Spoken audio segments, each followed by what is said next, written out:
అందరికీ నమస్కారం. సంస్కృతి సంపద యూట్యూబ్ ఛానల్ తరపున అందరికీ స్వాగతం. శ్రీమద్ భగవద్గీత ఆధ్యాత్మిక రహస్యాలు అనే శీర్షికలో శ్రీ త్రినాథ్ గారు ధారావాహిక ప్రసంగం చేస్తున్నారు. శ్రీ త్రినాథ్ గారికి స్వాగతం. శ్రీమద్ భగవద్గీత ఆధ్యాత్మిక రహస్యాలు ఈ యొక్క కార్యక్రమాన్ని వీక్షిస్తున్నటువంటి సోదర సోదరిమణులందరికీ కూడా హార్దిక స్వాగతం, సుస్వాగతం. ముందుగా ఆధ్యాత్మికము, ధార్మికము ఈ రెండింటి మధ్య ఉన్నటువంటి భేదాన్ని మనము చాలా స్పష్టంగా అర్థం చేసుకునే ప్రయత్నం చేస్తున్నామండి. 400 పైన ఎపిసోడ్స్ నుండి చేస్తున్నాము. మరొక అంశాన్ని మీ దృష్టికి తీసుకొని వస్తానండి. మామూలుగా భక్తి మార్గంలో మనం తప్పు చేస్తున్నామని ఒప్పుకుంటున్నామండి. ధార్మిక జగత్తులో ప్రతి ఒక్కరూ చూడండి, ఎక్కడైనా మందిరం కానివ్వండి, మసీదు కానివ్వండి, చర్చి కానివ్వండి, ఎక్కడైనా ప్రార్థనా స్థలాలలో భక్తుడు, అర్థమైందండి, ఎవరైతే భక్తి చేస్తున్నారో వాళ్ళు ఏమంటారు, మనసులో ఎటువంటి భావాలు ఉంటాయి, దాన్ని బయటికి ఏ విధంగా ప్రకటిస్తుంటారో గమనించండి ఒక్కసారి. మేము తెలిసో తెలియకో తప్పు చేస్తున్నాము, చాలా వరకు తెలిసే తప్పు చేస్తున్నారు. అర్థమైందండి. తల వంచి నమస్కారం చేయటం కానివ్వండి, సాష్టాంగ నమస్కారం చేయటం కానివ్వండి, అదేవిధంగా ఇంకా ఏం చేస్తారు, మన 3 సార్లు ప్రదక్షిణ చేస్తూ ఉంటారు. ఇవన్నీ కూడా మన దేనికి సంకేతం? ఇప్పుడు యాని కాని చ పాపాని జన్మాంతర కృతాని చ అంటారు. అంటే మేము జన్మ జన్మలుగా పాపాలు చేస్తున్నాము, తండ్రి ఉద్ధరించేటువంటి విధానం లేదా? అసలు భగవంతుడా, నీవు సదా పావనుడివి, పతిత పావనుడివి, అందరినీ ఉద్ధరించేటువంటి వాడివి, సర్వాత్మలకి తండ్రివి, మమ్మల్ని ఉద్ధరించలేవా? పాపోహం పాపకర్మాహం పాపాత్మ పాప సంభవ త్రాహీమాం కృపయా దేవా శరణాగత వత్సల అన్యథా శరణం నాస్తి త్వమేవ శరణం మమ తస్మాత్ కారుణ్య భావేన రక్ష రక్ష జనార్దన అంటాం. అంటే దీని లోతులోకి వెళ్ళాలండి. దీని ప్రతి మంత్రం, ప్రతి శ్లోకం మీరు మామూలుగా చదువుతున్నారో, శాస్త్రాల నుంచి కానివ్వండి, యొక్క ధార్మిక గ్రంథాల నుండి కానివ్వండి, పెద్ద పెద్ద వాళ్ళు చెప్పినటువంటి విషయాలు కానివ్వండి, అందులో తత్వంలోకి వెళ్ళండి. తత్వంలోకి వెళితే అప్పుడు మీకు చాలా అందులో ఉన్నటువంటి గూఢార్థం బయటకు వస్తుంది. ఏమంటున్నాం అందులో? నేను పరమ పాపిని, పాప కర్మల ద్వారా నేను పాపాత్మగా అయిపోయాను, కాబట్టి నేను పాపాత్మగా ఈ శరీరం విడిచిపెడితే నా గతి ఏమిటి, నేను ఎలాగ వెళ్తాను, నన్ను పుణ్యాత్మల లోకంలో పెట్టే శక్తి నీకు ఒక్కడికే ఉంది, నాకు ఇంకెవరి శరణు వేడను, నీ ఒక్కరి శరణు వేడుతున్నాను అని ప్రార్థిస్తున్నాం. అది నార్త్ వాళ్ళు కూడా, హిందీలో కూడా ఒక చక్కటి శ్లోకం ఉంది, పాప హరో దేవా జయ జగదీశ హరే మయి మూరఖ కలు ఖామి విషయ వికార మిటావో పాప హరో దేవా అంటాం. అంటే అది కూడా అదే మీనింగ్ వస్తోంది. ఇప్పుడు ఏం చెప్పినా కూడా మనం చెంపదెబ్బలు వేసుకుంటున్నాం అంటే తప్పు చేశాము. ఇప్పుడు ఇక్కడ ప్రశ్న ఏం ఉత్పన్నం అవుతుంది ప్రతి ఒక్కరి మనసులో? తప్పు చేశాము అని అన్నప్పుడు రెండు విషయాలు మీరు తెలుసుకోవాలి. ఒకటి, ఇక నుండి తప్పు చేయకూడదు. అర్థమైందండి? ఇక నుండి తప్పు చేయకూడదు. రెండవది చాలా ముఖ్యమైనది, ఇప్పటి వరకు జన్మ జన్మలుగా చేస్తున్నటువంటి ఈ తప్పిదాలు ఏవైతే ఉన్నాయో, పాప కర్మలు, దీని ఆధారంగా మన ఆత్మలో నిక్షిప్తము కాబడినటువంటి పతిత సంస్కారాలు, తమో ప్రధాన సంస్కారాలు, దీనిని పరివర్తన చేసుకోవాలి. ఈ 2 పనులు మనం చెయ్యాలి. ఈ 2 పనులు చేయకపోతే మనం స్వర్గంలోకి వెళ్తామండి. మనం ఏమి చెయ్యము. నేను తప్పు చేస్తున్నానని చెప్పటం ఒకటి, ఇంకా తప్పులు చేయటమే పనిగా పెట్టుకోవడము, ఇప్పటి వరకు చేసిన తప్పులకి ప్రాయశ్చిత్తం చేసుకోకపోవటం, ఇది ఎంతవరకు కరెక్టు అర్థం చేసుకోండి. సో ఈ విధంగా చేసుకుంటూ వెళ్ళిపోతే మనం భగవంతుడి యొక్క ప్రియాతి ప్రియమైన బిడ్డగా అవ్వగలుగుతామా? యో మద్భక్త సమే ప్రియ అన్నాడు గీతలో 12వ అధ్యాయంలో అన్నాడు. అర్థమైంది, నీవు చాలా ప్రియుడివి, భక్తోసి మే సఖా చేతి రహస్యం ఏతదుత్తమం. అక్కడ కూడా నీవు నా ఫ్రెండ్ అంటాడు, సక్కుడివి అంటాడు, నా ప్రియుడివి అంటాడు, నీవు నాకు చాలా ఇష్టుడివి అంటున్నప్పుడు మళ్ళీ భగవంతుడి మార్గములో వెళ్ళాలా అక్కర్లేదో ఒక్కసారి గమనించండి. అందువలన కేవలం నేను తప్పు పని చేస్తున్నాను అని అనుకోవడం అది పూర్తిగా 100% అండి అజ్ఞానంతో కూడుకున్న విధానం. ఎందుకంటే మనలో ఒక ప్రాయశ్చిత్తం కూడా లేదు. ఏ విధంగా నేను మంచిగా మారాలి అనేటువంటి విధానం కూడా అర్థం చేసుకోలేదు. అందువల్ల ధార్మిక జగత్తులో కేవలం మనం నోటి ద్వారా పలుకుతుంటాం. మనలో ఎటువంటి చర్య, ఎటువంటి సకారాత్మకంగా పుణ్యకర్మలు చేయాలి, మంచి పనులు చేయాలి, లేక భగవంతుని యొక్క స్మృతి ద్వారా ఇప్పటి వరకు చేసినటువంటి పాపకర్మలను పరిష్కారం చేసుకోవాలి, సంస్కార పరివర్తన చేసుకోవాలి, ఇటువంటి ఆలోచనలు కలగవండి. వాడు స్వర్గంలోకి రారు. అంటే కొంచెం లాజిక్, కాస్త ఇంగిత జ్ఞానం సరిపోతుంది. నేను తప్పులు చేస్తాను అయినా నా స్వర్గంలో పెట్టు అంటే అది ఎంత ఇదిగా ఉంటుందో ఒక్కసారి ఆలోచించండి. ఎంతవరకు కరెక్ట్ మన మనసే ఒప్పుకోదండి. భగవంతుని హృదయంలో మనం కూర్చోవాలి అంటే భగవంతునిలాగా మనం అవ్వడానికి ఆయన తర్ఫీదు ఇస్తున్నప్పుడు, అందుకని ఆధ్యాత్మిక జగత్తులో ప్రతిదానికి ఒకటే సొల్యూషన్ అండి. ప్రతి ఒక్కరూ తమ యొక్క మూల స్వరూపంలో ఏం చెప్పారు? ఆత్మ, అవినాశి ఆత్మ. ఈ అవినాశి చైతన్య శక్తి అయినటువంటి ఆత్మ, వినాశి జడశక్తి అయినటువంటి ఈ శరీరానికి యజమాని. జడము శక్తి కూడా కాదు, జడములో శక్తి ఉంటుంది. అర్థమైందండి? యజమాని. ఇప్పుడు ఈ విధంగా అర్థం చేసుకున్నప్పుడు మాత్రమే మనం ఆత్మలకి కూడా తండ్రి ఉంటాడు, పరమాత్మ, ఈశ్వరుడు, నిరాకారుడు, జ్యోతిస్వరూపుడు. వారితో మన మనస్సు బుద్ధి ద్వారా సంబంధాన్ని జోడించుకునే ప్రక్రియ రాజయోగము. దీని ద్వారా సంస్కార పరివర్తన అవుతుంది. అంటే అక్కడ మన చర్యలు మొదలవుతున్నాయి. ఎప్పుడైతే ఒక రియలైజేషన్ వచ్చిందో అక్కడ నుండి మన చర్యలు మొదలవుతున్నాయి. ఇక నుండి ఎంతవరకు మన అటెన్షన్ పే చేసుకుంటూ విషయ వికారాల వలయం నుండి మనం బయటపడుతున్నాము. కాబట్టి మళ్ళీ ఆ వలయంలో దూరడానికి మనము ప్రయత్నం చేయకూడదు. ఇదన్నమాట ఆధ్యాత్మికము ధార్మికానికి ఉన్నటువంటి మరొక ముఖ్యమైనటువంటి భేదము. ఎందుకంటే భగవంతుడు వారసత్వం ఎవరికి ఇస్తాడు చెప్పండి? భగవంతుడి వారసత్వం అంటే ఏంటి? సత్యత్రేతాయుగాల్లో శ్రేష్టమైన జన్మలు. ఇప్పుడు మన లౌకిక ప్రపంచంలో కూడానండి వారసత్వం పిల్లలకే ఇస్తాడు కదా. మన అంకుల్ నుంచి, ఆంటీ నుంచి, ఒక అన్నయ్య నుంచి, తమ్ముడు నుంచి, అక్క నుంచి, చెల్లెల నుంచి వస్తాయి మనకి వారసత్వం. రాదు, తండ్రి నుంచే వస్తుంది వారసత్వం. సో తండ్రి చెప్పిన మాట విన్నటువంటి వాడికే వారసత్వం ఇస్తాడు కదా. అదేవిధంగా ఆధ్యాత్మిక జగత్తులో కూడా భగవంతుడు చెప్పినటువంటి విధానంలో నడిచేటువంటి వాళ్ళకి మాత్రమే భగవంతుడు స్వర్గ వారసత్వాన్ని మనకిస్తాడు. అర్థమైందండి? ఇది విషయం. అక్కడ ఫుల్ స్టాప్ పెట్టేద్దామండి. గత ఎపిసోడ్లో మనం ఒక అద్భుతమైనటువంటి 2 మంత్రాలు మనం చర్చించుకున్నాం. ఏమిటండి? శరీరం అనేది ఒక రథముతో పోల్చినటువంటి ఆ యొక్క మంత్రము. దాన్నే మనం కొనసాగిద్దాము.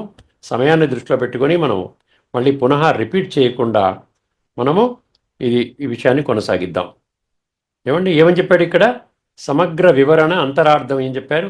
ఈ 2 మంత్రాలు ఏదైతే ఉందో చూసారా, ఈ 2 మంత్రాలు కఠోపనిషత్తులో 1, 3, 3 మరియు 1, 3, 4 ఈ 2 మంత్రాలు అన్నమాట. గత ఎపిసోడ్తో కంటిన్యూషన్ కాబట్టి కొత్తగా ఈ ఎపిసోడ్ చూస్తున్నటువంటి వాళ్ళు దయచేసి గత ఎపిసోడ్ని కూడా చూడండి. ఈ 2 శ్లోకాలు కలిపి మానవుడి అంతఃకరణ వ్యవస్థను, ఆత్మ యొక్క స్థితిని చాలా స్పష్టంగా వివరిస్తాయి. జీవితం అనేది ఒక సుదీర్ఘ ప్రయాణం అయితే ఆ ప్రయాణము విజయవంతము కావడానికి ఈ రథములోని అన్ని భాగాలు సమన్వయముతో పనిచేయాలి. అర్థమైందండి? రథం అనగానే కాదు కదండి, రథములో అన్ని భాగాలు సమన్వయముతో పనిచేయాలంట. 1, ఆత్మ రధికుడు యజమాని. ఆత్మకు స్వయముగా ఎటువంటి కోరికలు ఉండవు. అది కేవలము సాక్షి మాత్రమే. కానీ ప్రయాణము ఎటు సాగాలో నిర్ణయించేది, గమ్యాన్ని చేరాల్సింది ఆత్మ. చూసారా? ఆ నిర్ణయం తీసుకునేది ఆత్మ, గమ్యానికి తీసుకుని వెళ్ళేది కూడా, చేర్చేది కూడా ఆత్మనే. ఇప్పుడు మనము దీన్ని ఏమన్నారు? ఈ యొక్క శరీరాన్ని రథం అంటున్నాడు. ప్రయాణానికి రథం ఎంత ముఖ్యమో ఆత్మ తన గమ్యాన్ని చేరడానికి ఈ భౌతిక శరీరం అంత ముఖ్యమండి. ప్రయాణానికి రథం ఎంత ముఖ్యం? వాహనం లేకుండా వెళ్ళగలుగుతామా? ఒక ఊరు నుండి ఇంకో ఊరికి వెళ్ళాలంటే మనకి ఏదో కారో ఏదో ఏర్పాటు చేసుకుంటున్నాం, ట్రైనో ఫ్లైటో. ప్రయాణానికి రథం ఎంత ముఖ్యమో ఆత్మ తన గమ్యాన్ని చేరడానికి ఈ భౌతిక శరీరం రథం. కాబట్టి అది శరీరం లేకుండా ఎటువంటి పురుషార్థం చేసుకోలేము. శరీరాన్ని ఆరోగ్యంగా పవిత్రంగా ఉంచుకోవాలి. అందుకనే శరీరానికి ఉన్నటువంటి ఆరోగ్యం చాలా ముఖ్యం అన్నమాట. అందుకని ఆరోగ్యం మహాభాగ్యం అన్నారు. తెలుసు, హెల్త్ ఈజ్ వెల్త్ అన్నారు. ఆరోగ్యమే చాలా పెద్దపీట ఇవ్వాలి. మిగతా ధనం అని మనకు కూడా రాదు. ఆరోగ్యంగా ఉన్నామంటే ఎక్కువ కాలం బ్రతుకుతాం, ఎక్కువ కాలం పురుషార్థం చేసుకుంటాం, దానివల్ల ఆత్మ సంస్కరించబడుతుంది, దానితో మన సత్యత్రేతాయుగాల్లో శ్రేష్టమైన ఉన్నతమైన పదవులు పొందగలుగుతాం. అర్థమైందని ప్రయాణానికి రథం ఎంత ముఖ్యమో ఆత్మ తన గమ్యాన్ని చేరడానికి ఈ భౌతిక శరీరం అంత ముఖ్యము. శరీరాన్ని ఆరోగ్యంగా పవిత్రంగా ఉంచుకోవాలి. అర్థమైందని ఇది 3వ పాయింట్ అన్నారు. 3వ పాయింట్ అంటే మొదటి పాయింట్ ఏంటి? ఆత్మ రధికుడు యజమాని. 2వ పాయింట్ ఏంటి? శరీరము రథము. 3వ పాయింట్ ఏమంటున్నాడు చూడండి, బుద్ధి సారథి. బుద్ధి అంటే కేవలము తెలివితేటలు కావు. బుద్ధి అంటే కేవలము తెలివితేటలు కావు. మంచి చెడులను వేరు చేసి చూసే విచక్షణాజ్ఞానము అన్నాడు. Power of discrimination, power of judgement అంటారు దీన్ని ఇంగ్లీష్లో, ఇంటెలెక్ట్ని. డ్రైవరు సరిగ్గా లేకపోతే రథము ప్రమాదానికి గురవుతుంది. డ్రైవరు సరిగ్గా లేకపోతే రథం ప్రమాదానికి గురవుతుంది. కాబట్టి బుద్ధి ఎప్పుడూ జాగృతంగా సరైన నిర్ణయాలు తీసుకునే స్థితిలో ఉండాలి. ఎందుకంటే బుద్ధి డ్రైవర్ అన్నాం కదండి. సో బుద్ధి ఎప్పుడు కూడా అలర్ట్గా ఉండాలి. తప్పుడు పనులు చేయకుండా మంచి చెడుల మధ్య వ్యత్యాసాన్ని, విచక్షణ జ్ఞానము, ధర్మము అధర్మము, అదేవిధంగా సత్యము అసత్యము, వీటి యొక్క విచక్షణ అనేది కరెక్ట్గా ఉందంటే సరైన నిర్ణయాలు అది తీసుకుంటాడు డ్రైవరు. ఆ బండిని చక్కగా నడుపుతాడు. 4వ విషయం మనస్సు. మనస్సు గురించి ఏం చెప్పాడు? పగ్గాలు. గుర్రాలను అదుపు చేయాల్సింది పగ్గాలే. గుర్రాలంటే ఏం చెప్పాడు? ఇంద్రియాలు, పంచేంద్రియాలు, త్వక్చక్షు శ్రోత్ర జిహ్వ గ్రాణ. అర్థమైందండి? ఈ విధంగా ఈ గుర్రాల ఇంద్రియాలు, 5 ఇంద్రియాలను అదుపు చేయాల్సింది పగ్గాలు. అర్థమైన తర్వాత సారథి బుద్ధి ఎంత సమర్థుడైనా పగ్గాలు పగ్గాలంటే మనస్సు కదా, తెగిపోయినా లేదా బలహీనంగా ఉన్న గుర్రాలు అదుపు తప్పుతాయి. మనస్సు నిలకడగా లేకపోతే ఇంద్రియాలపై పట్టు కోల్పోతాము. చూసారా? మనం కంపేర్ చేసుకోండి. ఈ రథం అనేది ఒక ఉపమానము, దీన్ని ఎంత చక్కగా మనకి సందేశం ఇస్తుందో అర్థం చేసుకోండి. అర్థమైందండి? ఇంద్రియాలపై పట్టు కోల్పోతాం మనస్సు నిలకడగా లేకపోయినట్లయితే. 5వ విషయం ఇంద్రియాలు గుర్రాలు. గుర్రాలకు అపరిమితమైన శక్తి ఉంటుంది. చూసారా? గుర్రాలకి పవర్, అది శక్తి గురించి చెప్పినప్పుడు మనం గుర్రం గురించి చెప్తారు. అపరిమితమైన శక్తి ఉంటుంది. మన కన్ను, చెవి, నాలుక, అర్థమైందండి, మొదలైన ఇంద్రియాలు ఎప్పుడూ బయటి ప్రపంచములోని ఆకర్షణల వైపు పరుగెడుతుంటాయి. అర్థమైందండి? కళ్ళు చూడాలి, అది చూడాలి, ఇది చూడాలి, ఇది చూడాలి, చెవులు అది వినాలి, ఇది వినాలి, నాలిక ఇది తినాలి, అది తినాలి, చర్మము ఇలాగా, ముక్కు వాసన అది చూడాలి, ఇది చూడాలి, ఏదో వాసన వస్తుంది, వెళ్ళాలి అక్కడికి. అర్థమైందండి? సో ఈ పంచేంద్రియాలు ఇంద్రియ విషయాలతో ఆ విధంగా జత చేసుకొని మనల్ని అటువైపు లాక్కొని వెళతాయి అన్నమాట. అందుకని మనం ఏం చేయాలి? ఎప్పుడూ బయట ప్రపంచంలో ఉన్న ఆకర్షణలు పరిగెడుతుంటాయి. వాటిని అణిచివేయడము కాదు, వాటి శక్తిని సరైన మార్గములో మళ్లించటము ముఖ్యము. అణచివేయకుండా సరైన మార్గంలో ఇంద్రియాలని మనం మళ్లించాలి. అందుకని చూసారా, హార్స్ ఎందుకు చెప్తారంటే శక్తికి అది ఒక ఎగ్జాంపుల్ అన్నమాట, శక్తికి అది సూచన. అందుకనే మనం మామూలుగా ఈ యొక్క కార్లు, మోటార్ సైకిల్స్ ఇవన్నీ చెప్పినప్పుడు హార్స్ పవర్ అంటారు. అర్థమైందండి? హార్స్ పవర్ 1000 cc లేకపోతే 2000 cc, 3000 cc హార్స్ పవర్ అంటారు. అంటే హార్స్ పవర్ అంటే అది శక్తి అన్నమాట, శక్తికి సూచన. తర్వాత 6వ విషయం అండి భోక్త అంటే అనుభవించేవాడు. భోక్త అంటే అనుభవించేవాడు. కేవలం ఆత్మకు సుఖదుఖాలు అంటవు. అంటే ఒక్క ఆత్మ మాత్రమే ఉందంటే ఏ ప్రాబ్లము లేదండి. ఇప్పుడు ఈ శరీరము జతపడినప్పుడే ప్రకృతి వస్తుంది, త్రిగుణాలు వస్తాయి. ఈ ఇంద్రియ సుఖాలు, మనసు, బుద్ధి ఇవన్నీ కూడా దేహభ్రాంతిలో ఇవన్నీ కూడా కప్పేసేసుకుని మనం ఏం చేస్తున్నాం? అజ్ఞానంలో తప్పుడు పనులు చేస్తున్నాం. ఇది చాలా స్పష్టంగా చెప్తున్నాయి గీత. కానీ ఏ శాస్త్రమైనా తిరగేయండి, మీరు అదే విషయం చెప్తుంది. ఆత్మ కేవలం అదే ఉన్నట్లయితే సుఖదుఖాలు అంటవు. కానీ ఎప్పుడైతే ఆత్మ తనను తాను శరీరము, మనస్సు, ఇంద్రియాలతో గుర్తిస్తుందో, అంటే తాదాత్మ్యము చెందుతుందో, అప్పుడు అది భోక్తగా మారి సంసార చక్రములో చిక్కుకుంటుంది. సంసార చక్రములో చిక్కుకోవడానికి కారణం చెప్తున్నాడు అన్నమాట ఈ ఉపనిషత్తు. చూసారా? సుఖదుఖాలు ఆత్మకు ఒంటరిగా ఉంటే లేదు. కానీ ఎప్పుడైతే ఆత్మ తనను తాను శరీరము, మనస్సు, ఇంద్రియాలతో గుర్తిస్తుందో, తాదాత్మ్యము చెందుతుందో, అప్పుడు అది భోక్తగా మారి సంసార చక్రములో చిక్కుకుంటుంది. ఇప్పుడు ముగింపు సారం అని చెప్పి ఇచ్చాడు, చాలా జాగ్రత్తగా వినండి. కొన్ని ముగింపు వాక్యాలు తెలుసుకున్న తర్వాత మనము గీతా సమర్థించే గీతా శ్లోకాలు మనం తెలుసుకుందాం. ఉపనిషత్తులు సమర్థించేటువంటి కొన్ని మంత్రాలు తెలుసుకుంటే ఈ యొక్క 2 మంత్రాలు ఏదైతే కఠోపనిషత్తు 1:3, 1:3, 4 ఇందులో ఉన్న తత్వం చాలా స్పష్టంగా బోధపడుతుంది. ఒకవేళ, చాలా శ్రద్ధగా వినండి, ఒకవేళ బుద్ధి అనే సారథి నిద్రపోతే, చూసారా ఒక్కోసారి యాక్సిడెంట్లు అవుతుంటాయి. డ్రైవరు, ఈ బస్సులు ముఖ్యంగా రాత్రిపూట నడిపే బస్సులు యాక్సిడెంట్ గురి అయ్యే మధ్య 2-3 సార్లు జరిగే ఇన్సిడెంట్స్. అంటే డ్రైవర్కి ఒక్క క్షణం ఇలా నిద్రపోయాడు అనుకోండి, ఎక్కడో డివైడర్ని కొట్టేయటమో, ఎదురుగుండా వెహికల్స్ని కొట్టేయటమో, బ్రేక్ వేగపోవటం, అటు ఇటు పడిపో, పక్కన నదిలో పడిపోవటం, ఇలాంటివి జరుగుతుంటాయి. అర్థమైందండి? అందుకే నేను చెప్తున్నాడు, ఒకవేళ బుద్ధి అనే సారథి నిద్రపోతే మనస్సు అనే పగ్గాలు వదిలిపోతాయి. మనస్సు అనే పగ్గాలు పోతాయి, వదిలేస్తాడు. బుద్ధి అటు అలర్ట్గా ఉన్నప్పుడు దాన్ని గట్టిగా పట్టుకుంటాడు, లేకపోతే ఏమవుతుంది, వదిలిపోతాయి. అర్థమైందండి? అప్పుడు ఏమవుతుందంట, ఇంద్రియాలనే గుర్రాలు తమకు నచ్చిన విషయాలనే అడవిలోకి రథాన్ని లాక్కెళ్ళి ముంచేస్తాయి. ఎప్పుడైతే సారథి నిద్రపోతాడో, బుద్ధి నిద్రపోతుందో, మనస్సు ఏం చేస్తుంది, పగ్గాలు విడిచిపెట్టేస్తుంది. ఇంద్రియాలు విచ్చలివిడిగా విశృంఖలంగా తనకి ఎటు కావాలనుకుంటే ఇంద్రియ విషయాల పట్ల, శబ్దస్పర్శ రూప రసగంధ అన్నాం కదా, దాని పట్ల అలాగా వెళ్ళిపోయి విచ్చలివిడిగా విశృంఖలంగా అదేం చేస్తుంది. ఇక్కడ ఏం చెప్పాడు, ఇక్కడ ఏమని చెప్పాడండి, తమకు నచ్చిన విషయాలు అనబడే అడవిలోకి రథాన్ని లాక్కెళ్ళి ముంచేస్తాయి. అలా కాకుండా చూడండి, అలా కాకుండా బుద్ధిని జాగృతం చేసి మనస్సును దృఢముగా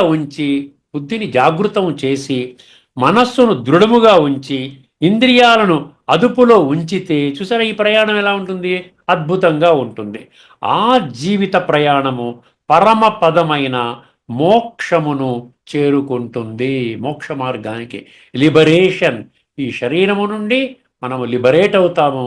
తర్వాత సత్యత్రేతాయుగాల్లో తదుపరి నూతన యుగారంభములో అటువంటి శ్రేష్టమైన జన్మలో స్వర్గం అనబడేటువంటి సత్యయుగంలో తీసుకుంటాం. ఇప్పుడు ఈ మంత్రాల సారాంశం జాగ్రత్తగా వినండి. మనిషి కేవలము శరీరము కాదు.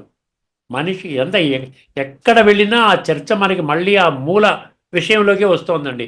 నేను ఆత్మను, ఇది నా శరీరము, గుర్తుపెట్టుకోండి. ఎక్కడ వెళ్ళినా కంక్లూజన్ అదే వస్తుంది. ఇక్కడ ఏమంటున్నాడు, మనిషి శరీరము కాదు, శరీరము ఒక వాహనం మాత్రమే. జీవాత్మ యజమాని, బుద్ధి నిర్ణయ శక్తి, మనస్సు నియంత్రణ సాధనము, పగ్గాలు కదా, ఇంద్రియాలు కార్యసాధన పరికరాలు, గుర్రాలు. ఈ వ్యవస్థ సరిగ్గా పనిచేస్తే జీవితము పరమగతి వైపు సాగుతుంది. అర్థమైందండి? ఈ వ్యవస్థ, ఈ సిస్టమ్ ఇలా పనిచేయాలన్నమాట. అంటే సారథి కంట్రోల్లో ఉండాలి. సారథి కంట్రోల్లో ఉండాలంటే ఏం చేయాలి, ముందు స్వయాన్ని ఆత్మగా అనుభవం చెయ్యాలి. ఎందుకంటే ఆత్మ ప్రయాణికుడు కదా, నేను ప్రయాణికుణ్ణి, నేను ఈ వాహనాన్ని కాదు అన్న విషయం స్పష్టంగా గుర్తించాలి. ఇప్పుడు ఆ గూఢ ఆధ్యాత్మిక అర్థం చూసారు, ఎన్ని కోణాలలో మనకి అర్థం చేసుకోవడానికి ప్రయత్నం చేస్తున్నామో గుర్తించండి. ఈ 2 మంత్రాలు మొత్తము ఆధ్యాత్మిక జీవితానికి పునాది. ప్రపంచములోని దాదాపు అన్ని సమస్యలకు మూల కారణము, ప్రపంచములోని దాదాపు సర్వ సమస్యలకు మూల కారణము నేను శరీరము అనే భ్రమ అనండి, భ్రాంతి అనండి, డెల్యూజన్ అంటారు ఇంగ్లీష్లో. యమధర్మరాజు మొదట నేర్పేది ఏమిటంటున్నాడు, ఫస్ట్ లెసన్ ఏమిచ్చాడు, నీవు రథము కాదు, రథములో ప్రయాణము చేసే ఆత్మవో. నీవు రథము కాదు, రథములో ప్రయాణము చేసే ఆత్మవో. రథము పాడైతే యజమాని పాడవడు. గుర్తుపెట్టుకోండి, రథము పాడైందనుకోండి, యజమాని పాడవుతాడా? యజమాని పాడవడు. యజమాని మళ్ళీ ఏం చేస్తాడు, రథాన్ని మళ్ళీ రిపేర్ చేయించుకుంటాడు. శరీరానికి ఏదైనా అనారోగ్యం వచ్చిందనుకోండి, జ్వరం వచ్చింది, లేకపోతే పడ్డాము, ఏదో ఎముకలు విరిగాయి, తర్వాత డాక్టర్ దగ్గరికి వెళ్ళి ఏం చేస్తాడు, బాగు చేయించుకుంటాడు. అంటే శరీరం పాడైనంత మాత్రాన యజమాని పాడవుతాడా? ఆత్మ పాడవుతుందా? పాడవదు. యజమాని పాడవడు. అలాగే శరీరము వృద్ధాప్యము చెందుతుంది, రోగగ్రస్తం అవుతుంది, మరణిస్తుంది. కానీ ఆత్మకు ఇవేవి వర్తించవు. ఆత్మకు ఇవేమిటి? ఇవేమీ కూడా వర్తించవు. ఇప్పుడు మరొక కోణములో బుద్ధి ఎందుకు సారథి? బుద్ధి ఎందుకు సారథి? గుర్రాలు ఏ దిశలో పరిగెత్తాలో ఎవరు నిర్ణయిస్తారండి? సారథి నిర్ణయిస్తాడు గుర్రాలు ఏ దిశలో పరిగెత్తాలో.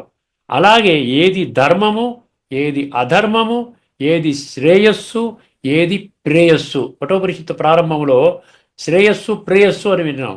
శ్రేయస్సు అంటే ఆత్మను ధరించేది, ప్రేయస్సు అంటే ఇంద్రియ సుఖాల్ని, అనిత్యమైనటువంటి అశాశ్వతమైనటువంటి ఇంద్రియ సుఖాలని మనకు అందించేది. అందుకని ఏది శ్రేయస్సు, ఏది ప్రేయస్సు అని నిర్ణయించేది బుద్ధి. అందుకే బుద్ధి పవిత్రంగా ఉండాలి, బుద్ధి శుద్ధిగా ఉండాలి. అర్థమైందండి? బుద్ధి శుద్ధంగా చేసుకోవాలి, పవిత్రంగా ఉండాలి. మనస్సు ఎందుకు పగ్గము? ఒక్కొక్కటి చూసారా, రీజనింగ్తో చెప్తున్నాడు. మనస్సు ఎందుకు పగ్గము? సారథి గుర్రాలను నేరుగా తాకడు. చూసారా, సారథి గుర్రాలను నేరుగా తాకడు. దేని ద్వారా తాకుతాడు? పగ్గము ద్వారా తాకుతాడు, నియంత్రిస్తాడు. పగ్గాన్ని పట్టుకొని లాగుతాడు అనమాట. 5 గుర్రాలకి 5 పగ్గాలు ఉంటాయి, 5 తాళ్ళు. పగ్గాలంటే తాళ్ళు. అర్థమైందండి?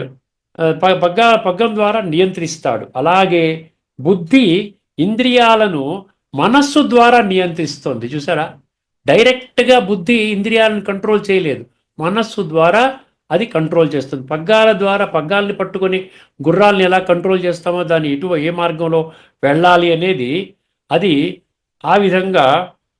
అలాగే బుద్ధి ఇంద్రియాలను మనస్సు ద్వారా నియంత్రిస్తుంది. మనస్సు బలహీనమైందనుకోండి, మనస్సు బలహీనమైతే బుద్ధి శక్తి పనిచేయదు.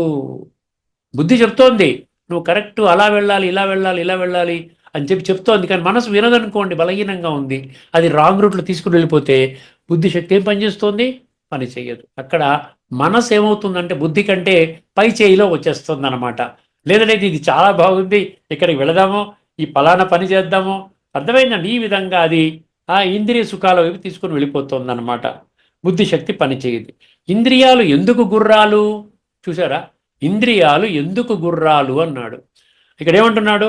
గుర్రాలకు సహజంగా పరిగెత్తే స్వభావం ఉంటుంది, గుర్రాలు పరిగెడతాయి. అర్థమైంది? ఇంద్రియాలు ఎలా పరిగెడతాయి చూసారా? ఇంద్రియ విషయాలు ఏవైతే ఉన్నాయో, శబ్దస్పర్శ రూపరసగంధాలు, అది ఇంద్రియాల వైపు వెళుతుంటాయి. ఇంద్రియాలు త్వక్ చక్షు శ్రోత్ర జిహ్వ గ్రాణ, ఈ ఈ విషయాల వైపు వెళుతుంటాయి అన్నమాట, పరిగెడతాయి. ఈ పరిగెత్తే స్వభావం గుర్రాలకు ఉంది కాబట్టి గుర్రాలను చూపించడం జరిగింది. అలాగే కన్ను ఏం చేస్తుంది? గుర్రాలకు సహజంగా పరిగెత్తే స్వభావం ఉంటుంది. అందుకని ఏం చేస్తున్నాడు? కళ్ళు ఏం చేస్తాయి? రూపాల వైపు వెళతాయంట. కన్ను ఏం చేస్తుంది? రూపాల వైపు పరిగెడుతుంది. చెవి శబ్దాల వైపు పరిగెడుతుంది. నాలుక రుచుల వైపు పరిగెడుతుంది. తర్వాత ముక్కు వాసనల వైపు పరిగెడుతుంది. ఎక్కడ గుమగుమలు వస్తున్నాయి, బిర్యానీ చేశారు ఇవాళ, లేకపోతే ఏదో రసగుల్లా చేశారు, ఇలాగా ఆ వాసన గుమగుమట్టి అక్కడ పరిగెడుతోంది. అదేవిధంగా చర్మము స్పర్శల వైపు పరిగెడుతుంది. అర్థమైంది? స్త్రీ స్పర్శ ముఖ్యంగా అక్కడ అవగుణం కింద స్త్రీ స్పర్శ అనమాట, స్పర్శల వైపు పరిగెడుతుంది. పరుగులు తీస్తూ ఉంటాయి, ఇదే పని చేస్తుంది అనమాట. ఇంద్రియ విషయాలు ఆ విధంగా అటాచ్ అయ్యి బాడీ కాన్షియస్నెస్లోకి నెట్టి మన జీవితాన్ని ఆ విధంగా భ్రష్టం పట్టిస్తుంది అనమాట. అవి చెడ్డవి కావు, ఇంద్రియాలు స్వతహాగా చెడ్డవి కాదు. దానికి నియంత్రణ లోపం వల్ల, నియంత్రణ చేసేటువంటి విధానం వలన, అంటే బుద్ధి అనే సారథి మనస్సు అనే పగ్గము ద్వారా ఇంద్రియాలని నేను నియంత్రించాలి అన్న జ్ఞానము లేకపోవటం వలన జరుగుతున్నటువంటి ఈ యొక్క పరిస్థితి అంటున్నాడు. అవి చెడ్డవు కావు, కానీ నియంత్రణ అవసరము.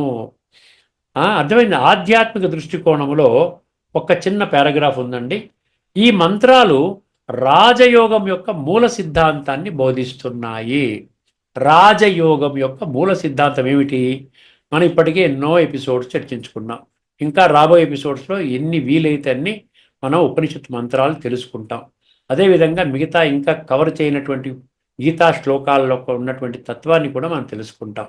కానీ ముఖ్యంగా సారం ఏమిటి? గీత సారం ఏమిటి? గీతా సారం మన్మనాభవ. మన్మనాభవ 3 ముక్కలు, ఇంకొక 4 ముక్కలు యాడ్ చేస్తే మాం ఏకం శరణం వ్రజ, నా ఒక్కరి శరణు మాత్రమే మీరు పొందండి. అర్థమైందండి. మనని మనము తెలుసుకొని పరమాత్మ శరణు పొందడమే దాన్ని రాజయోగం అని అన్నారు. అర్థమై రాజయోగం అనేది చాలా ముఖ్యం. గీతా సారాంశము రాజయోగము. ఈ మంత్రాలు రాజయోగం యొక్క మూల సిద్ధాంతాన్ని బోధిస్తున్నాయి. నేను శరీరము కాదు, నేను జ్యోతిర్బిందు ఆత్మను. ఎందుకు వచ్చిందంటే భౌతికంలో ప్రతీదీ కూడా ఈ భౌతిక చర్మ నేత్రాలతో చూసే విషయాన్ని మనకు అంగీకరిస్తుందండి. ఆధ్యాత్మిక కోణంలోకి వెళ్ళనంత వరకు ఈ కనబడినటువంటిది మూడవ నేత్రం అంటాం. వాడు ఎప్పుడన్నా గుర్తించామా? Third eye of divine wisdom అంటాం, ఆత్మ నేత్రం అంటాం, బుద్ధి నేత్రం అంటాం, మనోనేత్రం అంటాం. అర్థమైందండి. మూడవ నేత్రం అంటాం. ఈ విధంగా డివైన్ అంటే ఏంటి? దివ్య నేత్రం అంటాం, దివ్య చక్షు అంటాడు గీతలో కూడా, జ్ఞాన చక్షు అంటాం, నాలెడ్జ్ అంటాం, నాలెడ్జ్ ఐ అంటాం. ఇవన్నీ అంటాం, కానీ దాన్ని మనకు కనబడదు కదా. దానికోసం ప్రత్యేకమైన ఎఫర్ట్ చేయాలి కదా, మనం చెయ్యము. మనకేం భౌతికం అలవాటైపోయింది. 63 జన్మల భౌతికం అలవాటైపోయింది. నేను శరీరము కాదు, నేను జ్యోతిర్బిందు స్వరూపమైనటువంటి ఆత్మను, శరీరము నా వాహనము, మనస్సు బుద్ధి సంస్కారాలు నా అంతర్గత శక్తులు. మనసు ద్వారా ఆలోచన చేస్తాను, బుద్ధి ద్వారా నిర్ణయం తీసుకుంటాను, దాని పర్యవసానంగా మంచి కానీ చెడు కానీ సంస్కారాలు ఏర్పడతాయి. ఈ మనసు ఏంటన్నారు? మనసు బుద్ధి సంస్కారాలు ఇవి ఆత్మ యొక్క శక్తులు. అర్థమైందండి. అంతర్గత శక్తులు. ఆత్మస్మృతి ఉన్నప్పుడు, చూసారా, ఆత్మస్మృతి ఉన్నప్పుడు బుద్ధి స్వచ్ఛంగా ఉంటుంది. బుద్ధి మన మాట వింటుంది. అర్థమైందండి. బుద్ధి మనం ఏదైతే సంకల్పం చేస్తామో దాని ప్రకారంగా నడుచుకుంటుంది. ఎందుకంటే యజమాని చెప్పినట్లుగా బుద్ధి నడుచుకోవాలి. బుద్ధి యజమాని కాదండి, బుద్ధి సారథి మాత్రమే. కానీ రథములో కూర్చున్న ప్రయాణికుడు యజమాని, అది జీవాత్మ. అర్థమైందండి. ఆత్మస్మృతి ఉన్నప్పుడు బుద్ధి స్వచ్ఛంగా ఉంటుంది, మనస్సు ప్రశాంతంగా ఉంటుంది. జరా బుద్ధి స్వచ్ఛంగా ఉంటుంది, మనసు ప్రశాంతంగా ఉంటుంది. ఇంద్రియాలు నియంత్రణలో ఉంటాయి. ఇంద్రియాలు నియంత్రణలో ఉంటాయి. బుద్ధి స్వచ్ఛంగా ఉంటే ఏమవుతుందండి? మనస్సు ప్రశాంతంగా ఉంటుంది, ఇంద్రియాలు నియంత్రణలో ఉంటాయి. దేహాభిమానం వచ్చినప్పుడు ఏమవుతుంది? ఇప్పుడు ఆత్మాభిమాన స్థితిలో మనం అర్థం చేసుకున్నాం. 3 విషయాలు చెప్పాడు. ఏమంటే ఆత్మస్మృతి ఉన్నప్పుడు బుద్ధి స్వచ్ఛంగా ఉంటుంది, మనస్సు ప్రశాంతంగా ఉంటుంది, ఇంద్రియాలు నియంత్రణలో ఉంటాయి. దేహాభిమానం వచ్చినప్పుడు ఏమవుతుంది? మనస్సు విషయాల పట్ల ఆసక్తికి లోనవుతుంది, విషయాసక్తికి లోనవుతుంది, బుద్ధి బలహీనమవుతుంది. బుద్ధి బలహీనమవుతుంది, ఇంద్రియాలు అదుపు తప్పుతాయి. ఇంద్రియాలు అదుపు తప్పుతాయి. అందుకని ఇప్పుడు మనం ఏం చేయాలండి? అందువలన రాజయోగము అంటే రధికుడైన ఆత్మను మళ్ళీ తన అసలైన స్థానములో కూర్చోబెట్టడము. ఎంత చక్కగా చెప్పాడండి నిజంగా. మనం ఇప్పుడు ఏం చేయాలంట? ఇవన్నీ మనకు జ్ఞానం చెప్పాడు. అల్టిమేట్గా మనకి ఏదో చేయాలి కదా. బుద్ధి బలహీనమవుతుంది, మనసేమో అలజడికి లోనవుతుంది, ఇంద్రియాలు అదుపు తప్పుతాయని చెప్పినప్పుడు మనం ఏం చేయాలి? రాజయోగ ప్రక్రియని మనం అందుబాటులోకి తెచ్చుకొని, ఇప్పుడు వర్తమానంలో ఈ సమయంలో సంగమ యుగంలో మాత్రమే ఈ టూల్ మనకు అందుబాటులో ఉందండి, రాజయోగం అనేది. ఎందుకంటే ఒకసారి సత్యయుగం ప్రారంభం అయిపోయిందంటే ఇంకా ఏమి ఉండవు, ఇవన్నీ ప్రాయలోపం అయిపోతాయి. అందువల్ల రాజయోగం అంటే రధికుడైన ఆత్మ. రధికుడు అంటే ఏంటి? ఆ యొక్క యజమాని, ప్రయాణం చేసే ఆత్మని మళ్ళీ తన అసలైన స్థానంలో కూర్చోబెట్టాలి. అసలైన స్థానం అంటే ప్రకృతి మధ్యలో ఆత్మిక స్థితిలో కూర్చోబెడితే ఆత్మలో నిక్షిప్తము కాబడినటువంటి దివ్య గుణాలు, దివ్య శక్తులు ఏవైతే ఉన్నాయో అవన్నీ అనుభవంలోకి వస్తాయి. అప్పుడు ఆత్మ ఎప్పుడైతే శక్తిశాలిగా తన యొక్క ఒరిజినల్ సీట్లో కూర్చుంటుందో, ఇక్కడ కూర్చుంటుందో, అర్థమైందండి, అప్పుడు బుద్ధి అనేటువంటి సారథి చక్కగా డైరెక్షన్స్ కరెక్ట్గా ఫాలో అయ్యి మనసు అనేటువంటి పగ్గాన్ని గట్టిగా పట్టుకొని ఇంద్రియాలని నియంత్రిస్తుంది.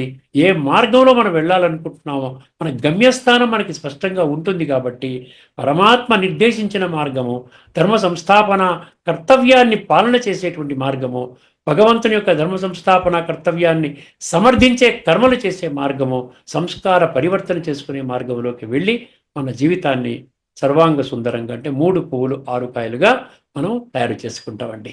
ఇది ఇక్కడితో మనం ఈ చర్చని మనము ఇక్కడికి ముగించేద్దాము. తదుపరి ఎపిసోడ్లో ఈ 2 మంత్రాల తాలూకు గీత సమర్థించే శ్లోకాలు, ఉపనిషత్తు సమర్థించే మంత్రాలు. అర్థమైందండి. ఇది కూడా డీటెయిల్డ్గా ఎన్నో శ్లోకాలు ఉన్నాయి, ఎన్నో మంత్రాలు ఉన్నాయి. నేను ఆశ్చర్యపోయాను అనమాట. ప్రతి మంత్రము, ప్రతి శ్లోకము కూడా ఈ విషయాన్ని, నువ్వు మూల స్వరూపంలో ఆత్మవి, నువ్వు దేహము కాదు, ఈ యొక్క విషయాన్ని తెలుసుకున్నప్పుడే మన జీవితము ఉన్నతంగా మనం తయారు చేసుకోగలుగుతాం. అర్థమైందండి? ఇక్కడితో మన చర్చను ముగిద్దామండి. అంతవరకు సెలవు. అందరికీ నమస్కారము. లోకా సమస్త సుఖినో భవంతు. ఓం శాంతి. శ్రీమద్ భగవద్గీత ఆధ్యాత్మిక రహస్యాలు అనే శీర్షికలో ధారావాహిక ప్రసంగం చేసిన శ్రీ త్రినాథ్ గారికి ధన్యవాదాలు. నమస్కారం అండి. మళ్ళీ నైట్